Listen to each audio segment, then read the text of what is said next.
Hi everybody, welcome to my channel. Well, so far spring and summer have been kind of pleasant here in the Chicago area. Temperatures have been pretty moderate, nights have been cool, been able to sleep with the windows open. Today it's not going to be that kind of a day, and for roughly the next week it's going to be really hot here. Temperatures above 90 degrees Fahrenheit, which puts it up into the 30 degree range Celsius, and feels like temperatures, heat index temperatures of over 100 degrees Fahrenheit, and I think that's getting close to 40 degrees Celsius. So not going to be pleasant. Good day to stay inside, turn the AC on, and make a video. So today I'm going to talk a little bit about street photography. Something that I like to do but don't get a lot of time to go out and do it. Of course, I'm a photojournalist now. I've been doing this for over 3 years, so I sort of sometimes do things that qualify as street photography. It might be one of the reasons why I am relatively comfortable going out and photographing people on the street. And what got me to thinking about this was I read an article within the past few weeks online, and it was about street photography. But what struck me was the choice of images, and there were 2 images that this author put up as part of that article, and both of them essentially were photographs of the backs of people's heads. Not that there's anything wrong with photographing the backs of people's heads if that's your thing. However, if you look at the history of street photography and you look at the greats, Cartier-Bresson, Joel Meyerowitz, they photograph people from the front. And Sean Tucker, who does great videos here on YouTube in the photography space, and mainly about photography, not about photography equipment, because a lot of these YouTubers, and I'm guilty of this as well, talk a lot about equipment when the important thing is the photography. But he had a point about street photography decades ago as opposed to now. And that if, many decades ago, if you were out and you saw somebody in the streets doing photography, and of course those guys are usually using little Leica M3s, people didn't worry about it too much because they figured that that person was an artist. Maybe the photo would end up in a gallery, might end up in a magazine. And so people don't worry too much about that. And then you go to today when we have the internet and a picture can be put online in a matter of minutes. I think that has affected people and raised the suspicion level when they see somebody with a camera out taking photographs. So it is something to bear in mind. But I do think that if you're going to do this, you need to initially step outside your comfort zone and start photographing people when they can absolutely see you. And there's ways to make it a little less obtrusive, which we'll touch on. But I think if you look at the great street photographs, they're not about the backs of people's heads. So something to keep in mind. Now, as far as being unobtrusive, smaller cameras are better. Now, I've gone out and shot photography with the S5 Mark II that I'm filming on right now. And right now I have the Sigma 45mm f2.8 on. And if I wanted to be restricted to that one focal length, I'd go out with that combination. It's relatively small.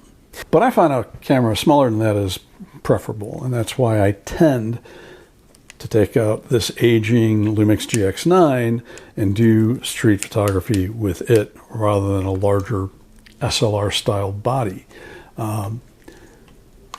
It's small, got the little 12 to 32 millimeter zoom lens on it, and so it's small and unobtrusive, and it has a flip out screen, right? So frequently I am not using the viewfinder because this gets a whole lot more attention from people than this, right? So it's pretty easy to walk around with the screen flipped out a little bit, and then when you see something, grab it. If you're shooting vertically, that doesn't matter on this camera. Now, the times that I would take something other than this is not a weather-resistant camera. I mean, it's probably fine in a light rain. Most cameras are. Weather resistance isn't a thing that they did to cameras until the last couple decades.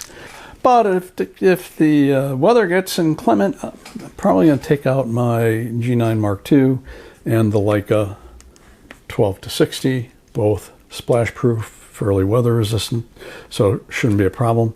And we can do the same thing, although not as convenient with a flip-out screen, but you can still flip the screen out and be shooting from down here rather than doing this.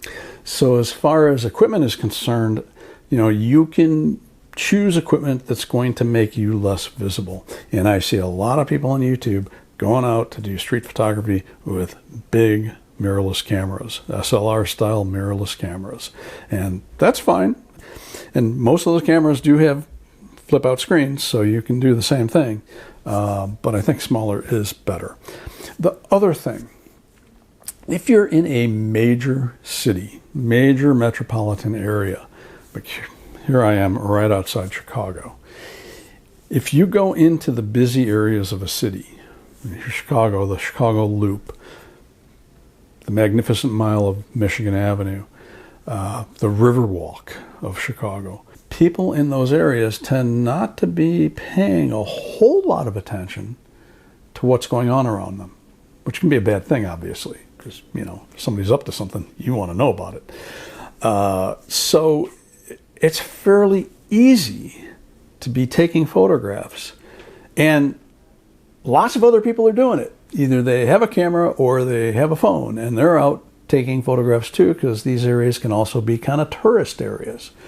Downtown Chicago, Millennium Park, Magnificent Mile, the Riverwalk, all tourist areas. And so if you're walking around taking photographs in areas like that, maybe you don't stand out as much.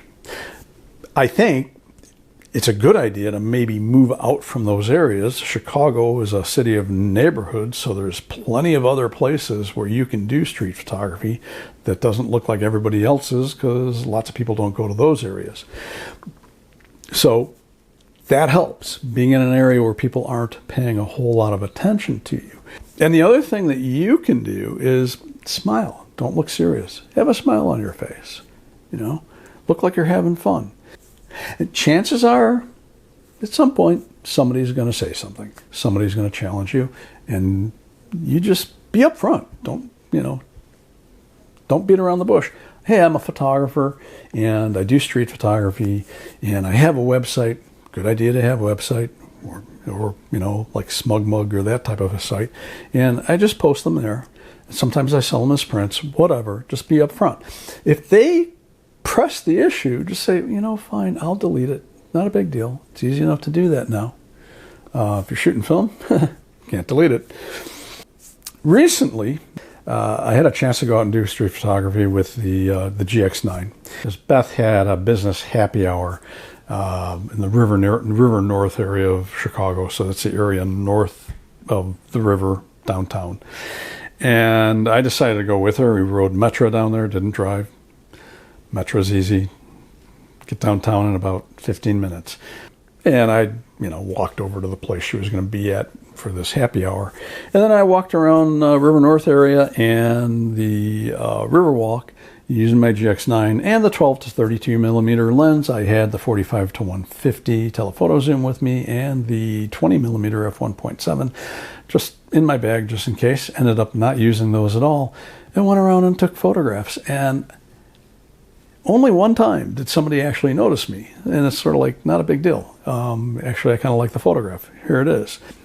Also, I also took a photograph of the Chicago police arresting somebody. And, if you see that happening, make sure you don't get too close. There's 3 officers arresting a guy. Not sure what he did. I'm not showing here are the photos. I'm not showing his face. Because I know as a photojournalist that if the police arrest somebody, and they don't get charged, we don't run that photo. Somebody has to be charged with a crime for us to run a photo. So I took a couple shots of this going on and made sure not to show the guy's face. Something you want to be aware of if you're doing this. Got a little slideshow of the images I shot on this photo walk with the GX9. I'll leave you with those. If you have any questions, comments, leave them down below. And I have a Buy Me a Coffee link down in the description. That's always a big help. And as is, giving it a thumbs up if you found it useful or interesting. I'm Todd Banner. I will see you in the next video.